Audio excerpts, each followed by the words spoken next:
আফসানা বেগম কাঁদো কাঁদো হয়ে গেলেন। আরিস ছাড়া আরুকে সামলানোর মতো কেউ নেই। হয় আরু নিজের মতো চলে অথবা আরিসের ভয়ে তার মতো চলে। আরিস সর্বদা তাকে আগলে রাখে। আরু পাখি, এখন রাত 2টো বাজে, তুমি এখনো ঘুমাওনি? ঘরের ডিম লাইটের মৃদু ভঙ্গিতে বেসামাল। ঘরের ডিম লাইটটা মৃদু ভঙ্গিতে বেসামাল। আরুর মুখশ্রী স্পষ্ট দেখা না গেলেও আরিসের পক্ষে এটা বুঝতে কোনো অসুবিধে হয় না যে আরু আদতেও ঘুমিয়েছে কিনা। আরু নীরব। ও কথা বললেই যেন এখনই আরিস ওকে দেখে সিঙ্গাপুর চলে যাবে, এমন ভয়েই হয়তো মূলত আরু ভীত। আরিস আরুর মাথায় হাত বুলিয়ে দিতে দিতে বলল, ক্ষুধা লেগেছে? আরু মাথা নাড়ালো, যার অর্থ তার ক্ষুধা লাগে নাই। আরিস আরুর কপালে ঠোঁট ছোঁয়ালো আর বিছানা থেকে নেমে গেল। আরুর চোখের কোনা বেয়ে জল গড়ালো। আরিস আরুর হুডি আর টুপি আর একটা চাদর এনে আরুর কাছে বসলো। আরু অবাক হলো। আরিস ইশারা করে বলল, পরে নাও এগুলো। আরু আর এক মুহূর্ত দেরি করলো না, উঠে বসলো। মাথা নিচু করে আছে। আরিস আরুর চোখটা মুছিয়ে দিয়ে বলল, এই চোখে যেন আর পানি না আসে, মনে থাকবে? যদি পানি আসে চোখে, তাহলে ভাববে আমি তোমার থেকে অনেক দূরে সরে যাব। আরুকে থামানোর মতো এর থেকে আর কোনো বোকা বোকা কথা হতে পারে বলে আরিসের কাছে মনে হয় না। কারণ মৃত্যু ব্যতীত আরিস কখনো আরুকে ছাড়বে না। এটাকেই একটা পার্মানেন্ট টোটকা হিসেবে কাজে লাগালো আরিস। আরুর বুকের ভেতর যেন থক করে উঠল। নিমেষেই আরিসকে শক্ত করে জড়িয়ে ধরল। ভয়ার্থ দৃষ্টি আরুর। কাঁপা কণ্ঠে বলল, আমি আর কখনো কাঁদবো না, কখনো না, কথা দিলাম। আরিস আরুকে ওর সামনে টেনে আরুর গালে হাত রেখে বলল, নামাজের পার্টিতে থাকারও তো অবস্থা ব্যতীত এই চোখে যেন আমি আর কখনো জল না দেখি, বুঝলে? আরু মাথা নাড়িয়ে আরিসকে জড়িয়ে ধরে একটু হাসল। আরিস একটা প্রশান্তির নিঃশ্বাস ফেলল। গাড়ি নিয়ে বার হলো আরিস আর আরু। গন্তব্যস্থল উদ্দেশ্যহীন জায়গা। মাঝরাতে রাস্তা জনমানবহীন। দুজনেই চুপচাপ আছে। ঢাবির ক্যাম্পাসের মাঠের দিকে সেখানে ক্যাম্প ফায়ার টাইপের কিছু একটা হচ্ছে। আরও জানালা দিয়ে মুখ বাড়িয়ে তাকালো সেদিকে। আরিস গাড়ি থামালো। দুজনেই নেমে সেদিকে গেল। ফাঁকা মাঠের মতো একটা জায়গা, চারিদিকে ল্যাম্পপোস্টের আলো। আরিস আরুর হাত ধরে সেদিকে গেল। ওরা যেতেই সেইখানে বসে থাকা একটা মেয়ে বলল, হেই ভাইয়া অ্যান্ড আপু, আপনারা এত রাতে? আরিস মুচকে হেসে বলল, মাঝরাতে বউকে নিয়ে টহলদারি বলতে পারো। একটা ছেলে বলে উঠল, ওহ ভাইয়া, আপনি তো বেশ রোমান্টিক। ভাবি, আপনি তো অনেক লাকি। তখন ছেলেটার পাশে বসে থাকা মেয়েটা কনুই দিয়ে ছেলেটাকে এতটা গুঁতো দিয়ে বলল, তোকে দিয়ে তো কোনো রোমান্টিক প্রপোজালও হয় না। আরুর মুখে অনেকক্ষণ বাদে হাসি ফুটল। সবাই হেসে উঠল। আরিস আরুর হাসির দিকে এক পলক তাকিয়ে চোখ সরিয়ে নিল। আরিস প্রশ্ন করে উঠল, তোমরা ঢাবি রেস্টুরেন্ট তো, তা কোন বিভাগ? আর একটা ছেলে উঠল, হ্যাঁ ভাইয়া, কেমিস্ট্রি বিভাগের। কাল থেকে ভার্সিটি বন্ধ থাকবে কোভিডের জন্য, তাই একটু আড্ডা। আপনারাও জয়েন করেন আমাদের সাথে, আমাদের ভালো লাগবে। আরিস আর আরও না করল না। সব মিলিয়ে সেখানে প্রায় 10টা ছেলে মেয়ে বসে আড্ডা দিচ্ছিল। আর আরিস আরও মিলিয়ে 12 জন। একে একে সবার সাথে আলাপ করতে লাগলো। কফির কাপ থেকে ধোঁয়া উঠছে। আরও কফিতে এক চুমুক দিল। কাপটা রাখার আগেই আরিস হাত থেকে কাপটা নিয়ে চুমুক দিল। সবাই যে আরিস আর আরুর দিকে তাকিয়ে আছে ড্যাব ড্যাব করে, তার দিকে ওদের খেয়াল নেই। আরিসের এমন কাজে সবাই বলে উঠল, ওই হই ভাইয়া, আপনি জোশ, উফ কি লাভ। এক দুজন সিটিও দিল। আরও বেশ লজ্জায় পড়ে গেল। হঠাৎ আরিস খেয়াল করলো নাতাশা বলে একটি মেয়ের পাশে একটা গিটার রাখা। আরিস মেয়েটাকে উদ্দেশ্য করে বলল, গিটারটা একটু পাওয়া যাবে? আরও অবাক চোখে তাকালো। মেয়েটা বলল। আরিস গিটারটা হাতে নিয়ে আরুর দিকে তাকালো। গিটারের তারের আলতো স্পর্শে শুরু করলো। সে কি জানে আজও তুই কথা বলিস আমার সাথে মনে মনে, প্রতিদিন বেরঙিন। সে কি তোর কথা ভাবে আমার মতো করে, তোর চিঠি কিসে পড়ে এক মনে মাঝরাতে, একটু মুচকি হেসে তার কাছে চলে যাওয়া, সে তো যাওয়া নয়, দেখা হবে স্মৃতির গভীরে।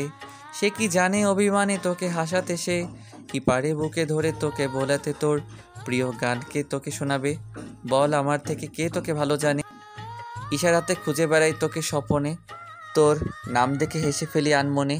কে নিয়ে যাবে রূপকথার দেশে, বল আমার থেকে কে তোকে ভালো জানে। আরও মুগ্ধ নয়নে চেয়ে আছে আরিশের দিকে। সবাই আরিশের কণ্ঠের মাদকতায় মুগ্ধ। গান শেষ হতেই সবাই জোরে হাততালি দিয়ে উঠতেই আরুর ঘোর ভাঙল। সবাই আরিশের গানের প্রশংসা করতে লাগলো। হঠাৎ একটা ছেলে বলে উঠল, ভাইয়া আপনাকে একটা রিকোয়েস্ট করি। শিওর। আপনি তো শুনেছি নেক্সট উইক সিঙ্গাপুর যাচ্ছেন। এই সপ্তাহ ভাবির সাথে কাটাবেন খুব স্পেশালভাবে নিশ্চয়ই। 3টা বছর অনেকটা সময়, তাই আমাদের সবার তরফ থেকে একটা রিকোয়েস্ট। ভাবিকে এমন একটা কিছু বলেন যেটা আপনি কখনো বলেননি, সেটা সত্য হোক বা মিথ্যা, যা আপনি বলতে চান কিন্তু কখনো বলেননি, হোক সেটা মনের কথা। দিনটা আমাদের সবার জন্য একটা স্মরণীয় হোক। আরিশ মুচকি হেসে আরুর হাতটা ধরে উঠে দাঁড়িয়ে বলল, কেউ মিউজিক বাজান একটু। ব্যাকগ্রাউন্ডে গান বাজতে শুরু করলো। আরও একটু লজ্জা পেল।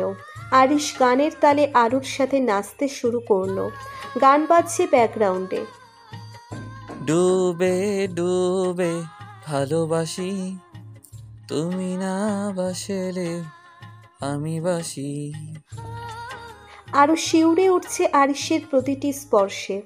গান শেষ হতেই আরিশ হঠাৎই আরুর হাত ধরে হাঁটু গেড়ে মাটিতে বসলো। আজ সে বলবে, অনেক কিছু বলবে, তার গোপনে লুকিয়ে রাখা মনের কথা বলবে। আরিশ একটা দীর্ঘশ্বাস ছাড়ল। বাম হাতটা দিয়ে আরুষের ডান হাতটাকে আঁকড়ে ধরল আরিশ। ডান হাত আলতো স্পর্শে বুকের বাঁ পাশে রাখল। আরুর দৃষ্টি স্থির, অনুভূতিগুলো দুরন্ত ও চঞ্চল। আরুর হৃদস্পন্দন বাড়ছে, শ্বাস প্রশ্বাসগুলো গভীর থেকে গভীরতর হচ্ছে। এক অকল্পনীয় রুদ্ধশ্বাস অনুভূতি। আরিশ সব কিছু ভুলে আরুর মায়াবী চেহারাতে তার সব ধ্যান জ্ঞান আর ভালোবাসা সঁপে দিয়েছে। আরিশ চোখটা বন্ধ করে জিভ দিয়ে শুকনো ঠোঁটটা ভিজিয়ে নিয়ে এক উত্তেজনার সাথে বলল, আরু পাখি। আরও চমকালো, কেঁপে উঠল যেন। তড়িৎ গতিতে উত্তরের ঠোঁটের কোণে চলে এলো। অনুভূতিগুলো বুকের মাঝে মাদল বাজাচ্ছে। চোখে প্রাণোচ্ছ্বাস আর বুকে টিমটিমে জমানো অদ্ভুত অনুভূতি নিয়ে নম্র সুরে আর ভ্রুজোড়া প্রসারিত করে বলে, জি। আরিশ আরুর হাতটা যেন এপিটোপিট করে নাড়াচাড়া করে পুনরায় জড়িয়ে ধরল। আরিশ উষ্ণ বিমোহিত কণ্ঠে বলে উঠল, তুমি জানো যে তোমার কাছে প্রকাশ করার মতো আর সঁপে দেওয়ার মতো কোনো অবশিষ্টাংশ আর আমার কাছে নাই। আমি মানুষটা নিজেই নিজেকে সঁপে দিয়েছি তোমাতে। যদি বলি যে আর বলবার কিছু নেই, তবে নিঃসন্দেহে তুমি ধরতে পারো যে আমি তোমাকে মিথ্যা বলছি। হাজার হাজার শব্দের মেলবন্ধন ঘটিয়ে না হয় আরও কিছু বাড়তি কথা বললাম তোমাকে। জানো তো, যখন তোমাকে আগলে আগলে রাখতাম, সেই দিনগুলো কেবল চাতক পাখির ন্যায় অপেক্ষা করেছি তোমাকে পাওয়ার জন্য। আর যখন সেই আরু পাখিকে আমি পেয়ে গেলাম, তখন তো আমার চাওয়াটা আরও দ্বিগুণ হলো। আমি না কখনো তোমাকে অন্য কারোর সাথে কল্পনা করতেই পারিনি। হিংসা হতো বড্ড, এখনও হিংসা হয় যখন দেখি চুপচাপ মুখ গুমড়ে বসে আছো অভিমান করে, কিন্তু আমাকে কিছুই বলছো না, একা একা অভিমান করে আছো। তখন আমার হিংসা হয় এটা ভেবে যে ইস, যদি তার অভিমানে আমিও কিছুটা ভাগ বসাতে পারতাম, কি ভালোই না হতো। আরিশের কথাটা শুনে আরুর মুখের হাসিটা প্রশস্ত হলো। চারিদিকে পিন পতন নিরাপত্তা বিরাজমান। আরুর হাসিটাকে উপলক্ষ করে আরিশ বলল, হাসছো? মাঝে মাঝে এই বুকে এত জ্বালা হয় বলে বোঝাতে পারবো না। জানো তো, আমি প্রতিটা রাতে নিজে আগে না খেয়ে তোমাকে আগে খাইয়ে তারপর নিজে খাই না কেন?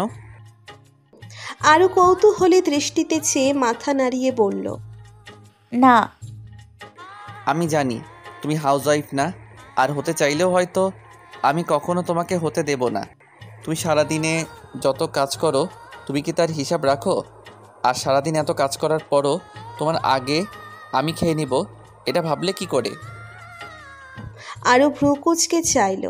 আরিশের কথার অর্থ বোঝা বড্ড ঘোলাটে ধরনের। তোমার কাজের তালিকা বলতে গেলে হয়তো আজকে রাতটা পুরোটাই কেটে যাবে বলতে বলতে।